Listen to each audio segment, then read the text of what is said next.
Students, we are in law dealing with laws of motion.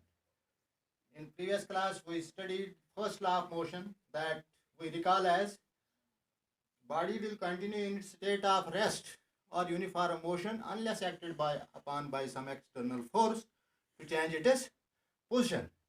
Now, second, Newton's second law of motion. According to Newton's second law of motion, the rate of change of momentum of a body is directly proportional to the external force applied on the body, which takes place in the direction of force.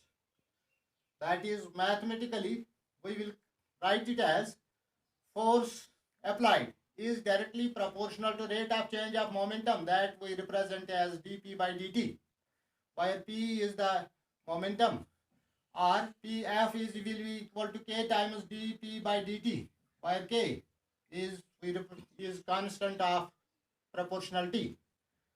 Momentum of the body, that is p is equal to m into v, mass into velocity. Adding there, f, we will get f is equal to d by dt of mv, instead taking value of p, mv, that is k is equal to m, f is equal to km dv by dt, k being constant, mass m being constant, here rate of change will be dv by dt, that is f is equal to k times m, rate dv by dt, that is rate of change of velocity, we call as acceleration. Rate of change of velocity we represent it as acceleration, that is f. Mathematically, Newton's second law, we will get force applied will be equal to k times m into a. Now, what are applications of Newton's second law of motion? That we recall as consequences of Newton's second law of motion. Why it is applicable? We will consider two forces, each of magnitude f, acting on masses m1 and m2. Let a1 and a1, a2 be the magnitudes of acceleration produced.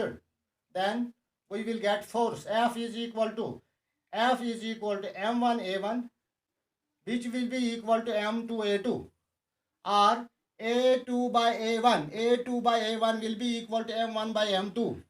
If mass m1 is greater than mass m2, then acceleration a2 will be equal to a1.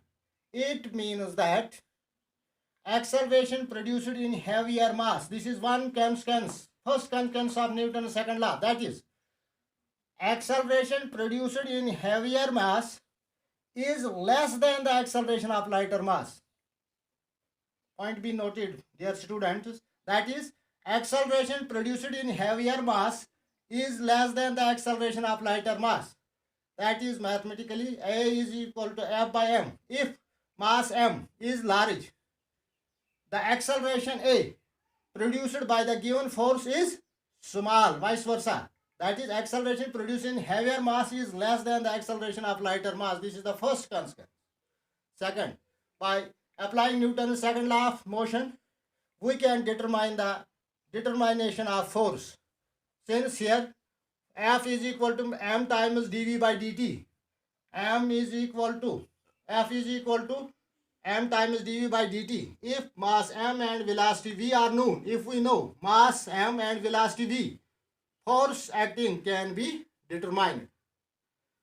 Second, one more consequence, that is, no force is needed to move a body uniformly along a straight line. Mathematically, we will calculate, that is, no force is needed to move a body uniformly along a straight line. Since f is equal to ma, f is equal to mass into acceleration, for a body having uniform motion along a straight line, that is, acceleration is zero. Along a uniform, for a body having uniform motion along a straight line, a is zero, then what will be value of f? F is equal to 0, that is, f is 0.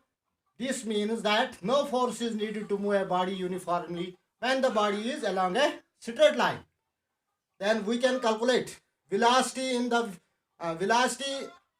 body of the motion, that is, using relation f is equal to m times dv by dt.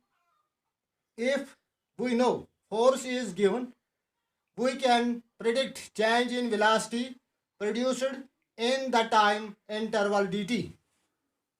One, this is fourth consequence. One more consequence of the Newton's second law of motion, we can that the acceleration produced in the body by force does not depend upon the present velocity of body or velocity possessed before application of force.